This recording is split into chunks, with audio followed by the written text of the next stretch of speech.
Hello and welcome back, or welcome if you're new. If you're new here, my name is Elena and I am the homeschooling mama to 3 kiddos. Here on the channel, we talk about everything from homeschooling to homemaking, a little faith and fitness, and today we're talking books. As you can see from the title, I am going to talk about what I read the first quarter of the year, so January, February, March. I don't think that I cover everything that I've read. I'm filming the intro at a different part because I originally meant to tack this on to what I'm going to read for April and kind of into quarter 2. I will link that video for you up in the cards here, but it started to turn into a really long video, so I decided to cut it into 2. So here, for your viewing pleasure, is what I read during quarter 1 and just a couple of thoughts on them. Also, yes, this is a sad bookshelf. It needs work. I'm going to work on it. It's a project. Everything in here is kind of a project in the making. So let's get into this video. But if you have seen my last reading video, I think it was like a quarter 1 reading goals, or maybe just my overall 2022 reading goals. I'll link that for you in case you're interested as well. I talked about this shelf here on my bookshelf, how most of these books sadly have not read. So it was a goal of mine to get in here and start reading some of these books. I wanted to read at least one a month. This shelf in particular is more nonfiction faith-based books, and one book that was on this shelf was Seated with Christ. I did want to read one book per month, but this one actually took me until the beginning of March to finish. But that's because there was so much in here that I really wanted to soak in and kind of really get what the author was saying, because there was a lot of stuff that I needed to unpack for myself. And I thought it was so good that I didn't want to rush it trying to get to this reading goal that I made for myself. Getting and gleaning the wisdom from the book was more important to me than meeting that one book a month goal. And so I'm so glad that I did take my time with this. I thought this was an excellent book. This was a recommendation from, I believe her name is Taylor, on Coffee and Bible. I will link that below for you too. But she was reading this book, and she was actually, it was a video where she talks about a couple books that she was reading, and this was one of them. And it's living freely in a culture of comparison, and it talks about what it means for us to be seated with Christ and not really having to worry about everybody else's seat. And it was just, like I said, it was really good. I thought that there was a lot to glean from it, and I really liked it. And so I'm glad that I finished this one. I will be diving into another book, but I bought a few more books. And these probably will all go on this shelf. This is probably why I can't finish this shelf. So let me show you what I bought. All of these actually I purchased from ThriftBooks. I'm not sponsored by them, but I like I said, I like to buy secondhand when we can. And I think ThriftBooks is a great site because you can like search for your book and then typically pick what they have available. If they have like acceptable, which is a little bit more written in and highlighted, things like that, all the way up to very good or practically new. And then they do offer some new books as well. But this was another book that I found here on YouTube, and I can't remember which YouTuber recommended it, but this one is How to Read the Bible for All It's Worth, a guide to understanding the Bible. This one is probably not, honestly, one that I'm going to be able to read in a month. This is more of like a research tool, I would say. It is really a lot of...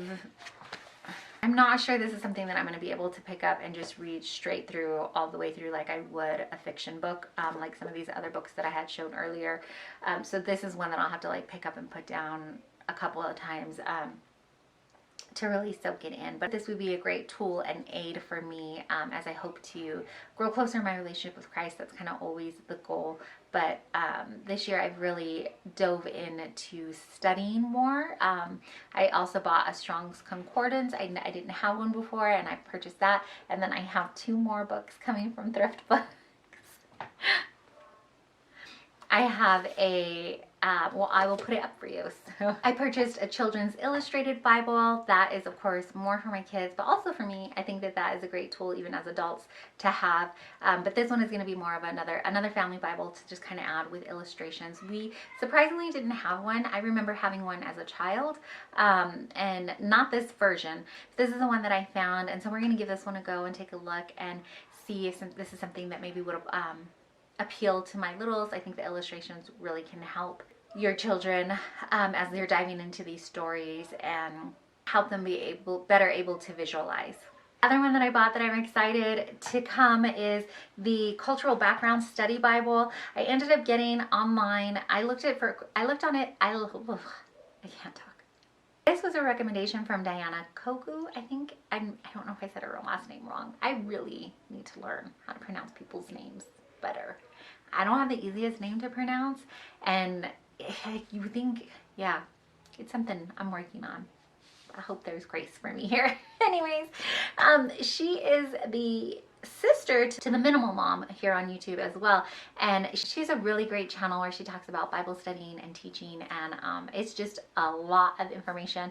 It's just so great to have that available, and she recommended, I actually think she's the one that recommended this book, but it could have been her or How to Faith a Life, which is also another great channel. I will try to link everybody I can down below because I'm always looking for other great channels to follow as well. Diana is the one that recommended the Cultural Studies Bible, and it just sounded so great, so I wanted to get one of those. I looked it up on christianbook.com, and then which also had a great price on it, but by chance I happened to look on ThriftBooks, and they did have what they had categorized as a good copy, so there's probably writing in it, but I'm actually kind of excited. Sometimes when we purchase used books, it kind of geeks me out, and I get excited to see what other people thought of the books by what they've written in it, or they're underlining or highlighting in there. It's interesting for me to see how what other people are drawing from these books that we're reading, almost like a mini fake book club or something. I don't know.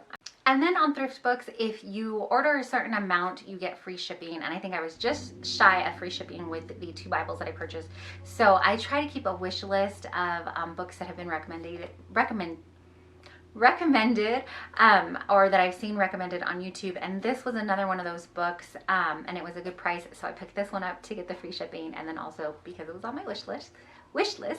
This one was part of a recommendation from Chrystal Hurst, and this book is Successful Women Think Differently: 9 Habits to Make You Happier, Healthier, and More Resilient by Valerie Burton. I have to be honest, this is not a title that I would normally maybe pick up on my own, but I really like Chrystal Hurst. I don't know if you've ever heard her teachings, but she is the sister to Priscilla Shirer, who you may also know, or Dr. Tony Evans.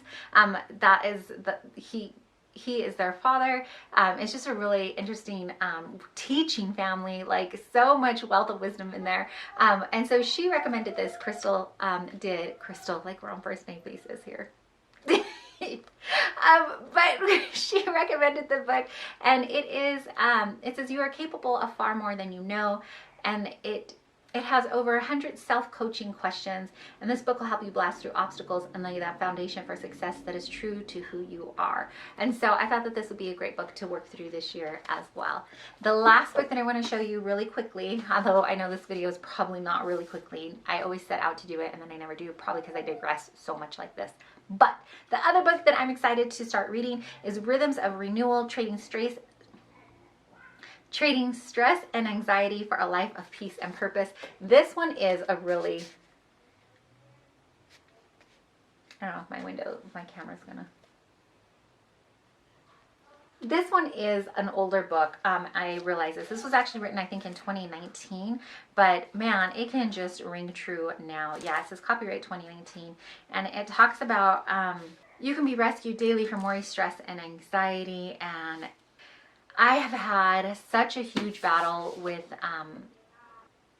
stress and anxiety, and I think that could just be a whole nother video, but it's something that has happened throughout my life, but I think most frequently in the last couple of years. I think the last couple of years, honestly, have just really tried a lot of us, and a lot of us could use the extra help and support, and just learning more about ourselves and learning more about our strength. For me, learning more about my strength through God and what He gives me. And so I'm excited to start reading this. I have played around with the idea of maybe doing either a video of a reading vlog or an online reading club. I'm not sure if I have a big enough community to do that, but if you're interested in it, let me know down below. I'd love to have somebody else to shoot our thoughts with on this.